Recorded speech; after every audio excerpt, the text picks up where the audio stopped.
ओम शांति। 8 अक्टूबर 2022 बाबा ने महावाक्य में हम बच्चों को जो शिक्षाएं दी उनका मनन करेंगे। बाबा बोले, मीठे बच्चे, तुम्हारी पढ़ाई बुद्धि की है। बुद्धि को शुद्ध करने के लिए प्रवृत्ति में बहुत युक्ति से चलना है। खान पान की परहेज रखनी है। बाबा बोले, मीठे बच्चे, तुम्हारी पढ़ाई बुद्धि की है। बुद्धि को शुद्ध करने के लिए प्रवृत्ति में बहुत युक्ति से चलना है। खान पान की परहेज रखनी है। अर्थात बाबा सदा हम बच्चों को श्रीमत देते कि जो मैं ज्ञान सुनाता हूँ वो ज्ञान शुद्ध पवित्र पावन बुद्धि में ही धारण होता है। बाबा कहते, संग दोष की संभाल करो, खान पान की संभाल करो। तुम बच्चों पर खान पान का बहुत फर्क पड़ता है।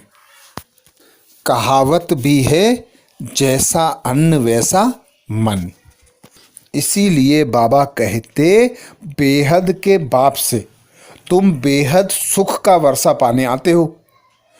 भलग्रस्त व्यवहार में रहो। सिर्फ बुद्धि में यह धारण करो कि यह पढ़ाई बुद्धि की है। घर में रहते एक बाप की याद में रहो। एक बाप की श्रीमत पर चलो।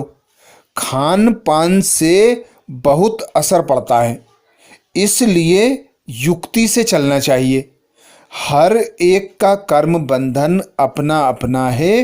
कोई देखो बांधेली है, कोई बंधन मुक्त है, कोई चतुराई से छुट्टी लेकर आती है और भू भू कर आप समान बनाती है। तो बाबा हम बच्चों को अनेक युक्तियां बताते। पवित्र बनो, पवित्र बुद्धि में ही ज्ञान धारण होगा। तुम बच्चे पतित से पावन बन सकेंगे।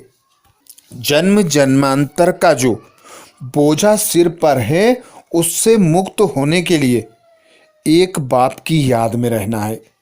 जैसे बाप एक सेकेंड में मुक्ति जीवन मुक्ति देते हैं, वैसे सजाएं भी बाबा कहते एक सेकेंड में मिलती हैं। तो सदा बेहद के बाप से बेहद का वर्षा लेने के लिए, ज्ञान की धारणा करने के लिए बुद्धि को पवित्र साफ स्वच्छ रखना है। झरमुई झगमुई बातों से व्यर्थ से मुक्त होकर रहना है। खान पान का विशेष ध्यान रखना है। बाबा कहते, प्रवृत्ति में रहते, गृहस्थ में रहते कमल फूल समान न्यारे और प्यारे रहो। प्रश्न किया बाबा ने, ईश्वर की कारोबार बड़ी वंडरफुल और गुप्त है, कैसे? ईश्वर की कारोबार बड़ी वंडरफुल और गुप्त है, कैसे? उत्तर में बाबा समझाते, हर एक के कर्मों का हिसाब किताब चुकतू करवाने की कारोबार बड़ी वंडरफुल है और गुप्त है। कोई कितना भी अपने पाप कर्म छिपाने की कोशिश करे, लेकिन छिप नहीं सकता। सजा जरूर भोगनी पड़ेगी। हर एक का खाता ऊपर में रहता है। इसलिए बाप कहते हैं, बाप का बनने के बाद कोई भी पाप कर्म होता है तो सच बताने से आधा माफ हो जाता है, सजाएं कम हो जाती हैं। छिपाओ मत। कहा जाता है, कख का चोर सो लख का चोर। तो छिपाने से धारणा हो नहीं सकती। अर्थात बाबा के पास सभी का लेखा जोखा रहता है। बाबा कहते, बहुत ऐसे हैं जो छिप छिप करके पाप करते रहते हैं, बतलाते नहीं हैं। कितना भी समझाओ फिर भी छोड़ते नहीं हैं। चोरी करने की आदत, झूठ बोलने की आदत ऐसी पड़ जाती है कि छूटती नहीं है। सच्चे बाप के साथ तुम बच्चों को सच्चा होकर रहना चाहिए। सच्चे दिल पर साहिब राजी होते हैं तो सच बोलना चाहिए। बाप को बतलाना चाहिए कि हमसे पाप हुआ है, क्षमा करो। माया ने पाप करा लिया। अच्छा, फिर भी सच बोला है तो पाप आधा हो सकता है। इसलिए बाबा कहते, सच बताने से पाप बढ़ता नहीं है, घटता है। कोई कोई व्यापारी कहते हमसे पाप होता है, तो पाप में से, पाप की कमाई में से धर्माऊ के लिए निकालते हैं। सोचते हैं यह कुछ धर्म में लगा दे तो पाप कम हो जाएगा।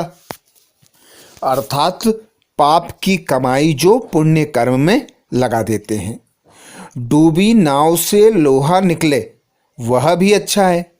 यह बाप तो स्वर्ग को स्थापन करते हैं, तो सब पुण्य में ही चला जाएगा।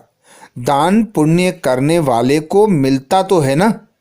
बाप हर एक को समझाते हैं कि एक बात सदा स्मृति में रखो कि ऐसा कोई काम नहीं करना है जिससे पाप कर्म हो, क्योंकि सजाएं सोगुना भोगनी पड़ेगी। माया छोड़ती नहीं है। अच्छी अच्छी चीज देखते हैं तो झट उठा लेते हैं। यह आदत भी जैसे विकर्म है। तो बाबा की यही कारोबार बड़ी वंडरफुल और गुप्त है, जो अपने बच्चों के एक एक कर्म का हिसाब किताब चुकतू कराते हैं, वह भी गुप्त रीति से। आगे बाबा कहते, अभी संगम युग पर आकर मैं तुम आत्माओं को जगाता हूँ। आत्मा भी गुप्त है। जैसे आत्मा आकर शरीर में प्रवेश करती है, वैसे शिव बाबा भी इस शरीर में आकर हमको फिर से स्वर्ग का मालिक बनाते हैं। बुद्धि कहती है हमने अनेक बार बाप से वर्षा लिया है, आधा कल्प के लिए, फिर आधा कल्प गवा देते हैं। अब फिर से हम श्रीमत पर अपनी राजधानी स्थापन करते हैं। श्रीमत देने वाला भी गुप्त है। तुम्हारी आत्मा जानती है कि हम परम पिता परमात्मा से गुप्त रूप से सुन रहे हैं। आत्म अभिमानी जरूर बनना पड़े। पहले आत्मा है, पीछे शरीर। आत्मा अविनाशी, बाप भी अविनाशी। बाप जो शरीर लेता है वह है विनाशी। इस शरीर में आकर बच्चे बच्चे कहते हैं और स्मृति दिलाते कि मैं आया हूँ तुमको देवीय सतयुगी स्वराज्य प्राप्त करने का पुरुषार्थ कराने। तो पूरा पूरा पुरुषार्थ करना चाहिए, क्योंकि मौत सिर पर खड़ा है। इसलिए कोशिश करके बाप से पूरा पूरा वर्षा लेना चाहिए। श्रीमत पर शरीर निर्वाह अर्थ कर्म भल करना है, साथ साथ यह पढ़ाई भी पढ़ना है। बाबा युक्तियाँ समझाते रहते हैं। पुरुषार्थ कर पवित्र भी रहना है। झाड़ू लगाना, बर्तन मांजना अच्छा है अपवित्र बनने से, परंतु देही अभिमानी बनना पड़े। बाबा कहते पवित्रता का मान है। पवित्र नहीं बनेंगे तो पद भी नहीं पाएंगे। यह सब बच्चों को समझानी दी जाती है। बच्चे तो वृद्धि को पाते रहेंगे। प्रजा भी बहुत बननी है। एक राजा को प्रजा तो हजारों के अंदाज में चाहिए। राजा बनने में मेहनत है। बाबा कहते पवित्र ही श्रेष्ठ कहे जाते हैं। सन्यासी पवित्र हैं, परंतु फिर भी अपवित्र से जन्म लेते हैं, क्योंकि है ही माया का राज्य। कोई योग बल से जन्म तो लेते नहीं हैं। बाप बच्चों को समझाते रहते हैं, दिल हमेशा साफ रखनी चाहिए, जरा भी अहंकार ना रहे। बिल्कुल गरीब बन जाना अच्छा है। बाप है गरीब निवाज। वाह गरीबी वाह। गरीबों को साहूकार बनाना है। बाप कहते हैं भारत को गरीब से साहूकार बनाता हूँ। भारतवासी ही बनेंगे और बनेंगे वह जो श्रीमत पर चलेंगे। बाप से सच्चा होकर रहेंगे। बुद्धि पवित्र रख बाप के ज्ञान को धारण करेंगे, वही स्वर्ग के मालिक बन सकेंगे। बाप सहज राजयोग सिखलाते हैं कृष्णपुरी अथवा स्वर्ग का मालिक बनने के लिए। तो बाप का फरमान है पवित्र बनो, और कोई मनुष्य को यह बाबा कहते और कोई मनुष्य को हम नहीं जानते। जास्ती खिटपिट होती है पवित्रता पर। किसको मार मिलती है, किसको घर से निकाल देते हैं, तो बाबा उनको शरण देते हैं। परंतु ऐसे भी नहीं कि बाबा के पास जाकर बुद्धि घर में अटकी रहे, सगे संबंधी याद पड़े। ऐसे बच्चों को और ही नुकसान हो जाता है, फिर दोनों जहाज़ों से निकल जाते हैं। ज्ञान की धारणा नहीं करते तो सुधरते नहीं हैं, पुरानी ही चाल पर चलते रहते हैं। वरदान दिया बाबा ने। वरदान में बाबा बोले दुख की लहरों से न्यारे रहे, प्रभु प्यार का अनुभव करने वाले, खुशी के खजाने से संपन्न भाव। दुख की लहरों से न्यारे रहे, प्रभु प्यार का अनुभव करने वाले, खुशी के खजाने से संपन्न भाव। संगम के समय दुख के लहरों की कई बातें सामने आएंगी, लेकिन अपने अंदर वो दुख की लहर दुखी नहीं करे। जैसे गर्मी के मौसम में गर्मी होगी, लेकिन स्वयं को बचाना अपने ऊपर है।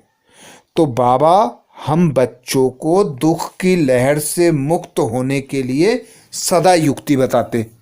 आत्म अभिमानी होकर रहो, देही अभिमानी बनकर एक पिता परमात्मा की याद की लगन में मगन रहो।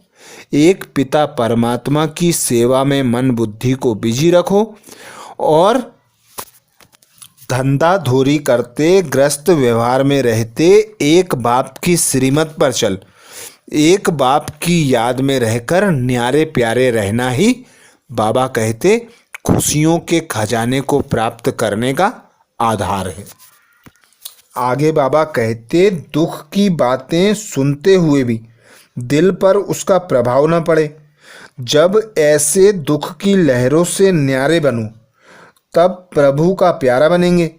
जो ऐसे न्यारे और परमात्मा प्यारे हैं, वही खुशियों के खजानों से संपन्न है।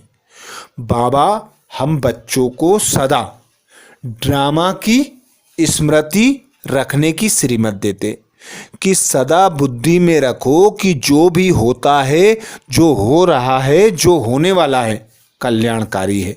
नथिंग न्यू की स्मृति द्वारा हर परिस्थिति को साक्षी होकर देखना, हलचल के समय पर अचल अडोल होकर रहना, एक रस स्थिति बनाना, यही बाबा की श्रीमत होती। तो बाबा की याद में रहना, खुद को आत्मा अनुभव करना, ड्रामा की पटरी पर एक्यूरेट चलना, यही बाबा कहते खुशियों का आधार है। हर्षित मुख हल्के न्यारे और प्यारे रहने का आधार है। ऐसे बच्चे ही परमात्मा प्यारे होते हैं, खुशियों के खजाने से संपन्न रहते हैं। स्लोगन में बाबा कहते त्रिकालदर्शी व त्रिनेत्री वह है जो माया के बहुरूपों को सहज ही पहचान ले।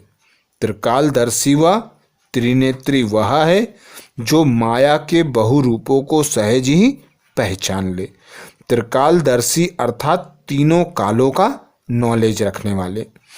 त्रिनेत्री अर्थात खुद को आत्मा अनुभव करने वाले, पिता परमात्मा की स्मृति में रहने वाले, पिता परमात्मा की श्रीमत के अनुसार कर्म करने वाले।